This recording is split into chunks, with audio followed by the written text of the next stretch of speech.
My top 10 tips for sticking to a calorie deficit. Tip number 1, plan your food before hunger hits. This is number 1 for a reason. Plan.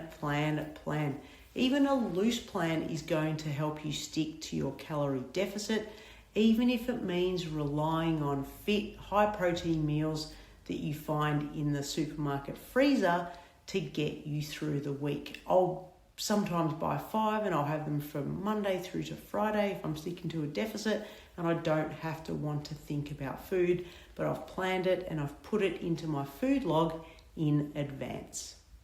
Tip number 2, protein at every single meal. This is a big part of our strategic plan for you, and in order to get that protein in and get the right amount, you have to prioritize it first. So when you think about what you're going to have to eat, the first question is, what is going to be my protein source? And then you build your other macros, carbs and fats around that. Tip number 3, volume. Volumes of food are going to keep you full. If you've seen my lunchtime bowls, you know exactly what I'm talking about. Think high volume foods that are low in calories but high in fiber. Pumpkin, potato, berries, kiwi fruit, watermelon, those types of foods that keep you satiated, have got lots of water in them, keep you full, will make it so much easier to stick to your calorie deficit. Tip number 4, have your favorite go-to meals on repeat. Now, this is an absolute game changer. It means you're consistent, you're eating the same favorite meals over and over again. Now, you have to like them, otherwise you're not going to want to eat them. But once you nail those meals, it is going to be so much easier to be consistent. There's less thinking about what you're going to eat. There's less variation to your tracking, therefore less mistakes. Therefore, you're going to be sticking to your numbers a whole lot easier and therefore getting results way faster. Tip number 5, have a snack strategy. I've definitely got my favorite snacks that are low in calories, high in protein, and sometimes they're not always high in protein if they're my after dinner snacks. For example, a peppermint crisp, 170 calories, absolutely does the job. But during the day, my snacky snacks tend to be beef jerky, cheese and biscuits, and maybe a Coke Zero, but they're my same go-to snacks pretty much whenever I'm in a snacky snack mood. Tip number 6, steps. Steps are the king and queen of you creating that deficit. It will keep you in a better mood. It's excellent for insulin and sugar control. It is excellent for digestion. You burn more calories in that incidental movement than you do going to the gym. The lean people in your life are the people that move a lot, so keep moving. And those little incidental steps throughout the day are going to add up very quickly.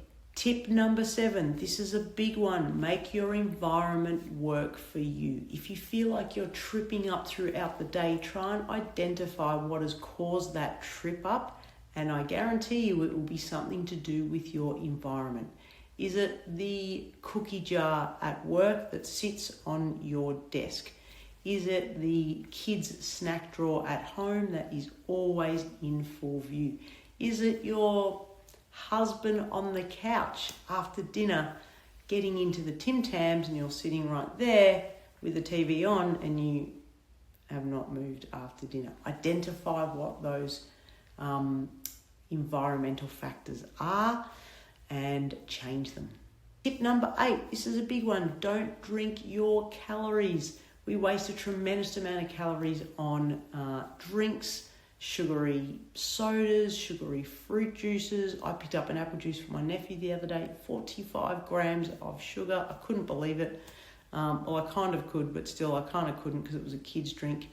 Don't drink your calories. They're an absolute waste. Now, I'm not necessarily talking about a protein smoothie because that's actually got some protein in it, but maybe definitely watch your alcohol. Keep it to a limit of 1, max 2 whilst you're on this journey. I always like to say nothing good happens after 2 drinks anyway.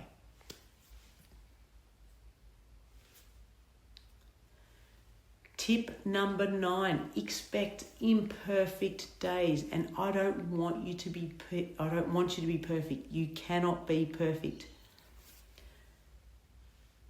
Tip number 9, expect imperfect days. They are going to come. The quicker you bounce back from those imperfect days, the quicker you will get the results that you're after.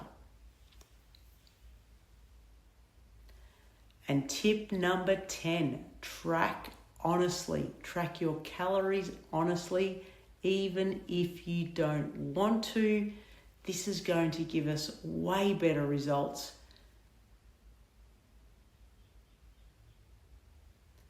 And tip number 10, track honestly.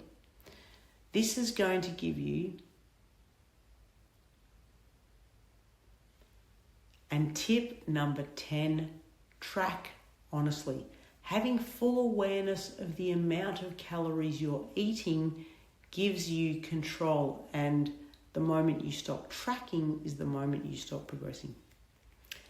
And finally, track honestly. Having full awareness of your calories is really what gives you control, and the minute you stop tracking is the minute you lose control, and therefore you lose progress. Keep tracking even when you don't want to. There is a number 11, and that is your mindset. And that mindset is that you get to do this. You are choosing to do this. Nobody is making you do it. Nobody is forcing your hand. So you may as well lean into this opportunity as hard as you can. There are going to be days where you're not going to want to do 10,000 steps, where you're not going to want to eat what you've planned to eat, where the scale isn't going to say what you want it to say. It is going to be harder than you want it to be. It is going to take longer than you want it to be. It is going to be frustrating at times, but you're committing to do this. It's only 30 days. You're putting yourself first. So let's do it.